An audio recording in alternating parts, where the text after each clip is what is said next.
నిత్య యవ్వనంగా ఉండాలంటే పాటించవలసిన ఆరోగ్య సూత్రాలు. 2 పూటల పచ్చి ఉల్లిగడ్డ మజ్జిగ అన్నంలో కలిపి తినేవారు ఆరోగ్యవంతులుగా ఉంటారు. ఉదయం నిద్రలేవగానే పరకడుపున 2 లేదా 3 గ్లాసుల గోరువెచ్చని నీటిని సేవించడం వలన సూర్యోదయానికి ముందే నిద్రలేవాలి. రోజుకు కనీసం 15 నిమిషాలు యోగా ఆసనాలు లేదా వ్యాయామం చేయాలి. రోజుకి ఒక యాపిల్ తినడం వలన డాక్టర్ అవసరం ఉండదు. అలాగే జామ పండు కూడా. రోజుకి ఒక తులసి ఆకు తినడం వలన క్యాన్సర్ రాకుండా ఉంటుంది. రోజుకి ఒక గ్లాసు నిమ్మరసం తాగితే శరీరంలో ఉన్న కొవ్వు కరిగిపోతుంది. రోజుకి 3 లీటర్ల నీటిని తాగితే రోగాలు దరిచేరవు. త్రాగే నీటిలో కాస్త సోంపు కలుపుకొని తాగితే శరీర బరువు తగ్గే అవకాశం ఉంది. నీళ్ళల్లో నానబెట్టిన ఖర్జూరాలను రోజుకి పరగడుపున 2 లేదా 3 తినటం వలన శరీరంలో కొవ్వును వేడిని తగ్గిస్తుంది. అలాగే ఎముకలను దృఢపరుస్తుంది.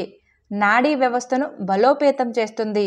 రక్తాన్ని శుద్ధి చేసి శరీరానికి కావలసిన ఐరన్ను ఇస్తుంది. 2 అరటిపండ్లు తింటే 90 నిమిషాల పాటు వ్యాయామం చేసే అంత శక్తి వస్తుంది. ఆహారంలో వెల్లుల్లిని క్రమం తప్పకుండా తీసుకుంటే ఎముకల బలం తగ్గదు. ప్రతిరోజు భోజనం తర్వాత కొద్దిగా బెల్లం తీసుకుంటే జీర్ణశక్తితో పాటు రక్తం కూడా వృద్ధి చెందుతుంది. వారానికి 2 లేదా 3 సార్లు బీట్రూట్ని తినడం వలన కొత్త రక్తం ఏర్పడుతుంది. రోజు 2 అంజీరా పండును భోజనానికి ముందు తీసుకుంటే రక్తంలో హిమోగ్లోబిన్ స్థాయిలు పెరుగుతాయి. అల్లం రసంతో కాస్త తేనె కలుపుకొని తింటే రక్తమును శుభ్రపరచును. ఉప్పు ఎక్కువగా తీసుకోవడం వలన గుండె జబ్బులు, పక్షవాతం, కిడ్నీలో రాళ్ళు, ఎముకల తత్వం కోల్పోవడం, ఊబకాయం వంటి సమస్యలు వేధిస్తాయి. ఉసిరి లేదా త్రిఫలాతో కూడిన నీటిని రోజు తాగండి. వారానికి ఒకరోజు ఉపవాసం చేయండి. ఉపవాసం చేసే సమయంలో నీరు లేదా పండ్లను మాత్రమే సేవించండి. భోజనంలో పులుపు, మసాలాలు, మిర్చి, వేపుడు, చక్కెర వంటి పదార్థాలకు దూరంగా ఉండండి.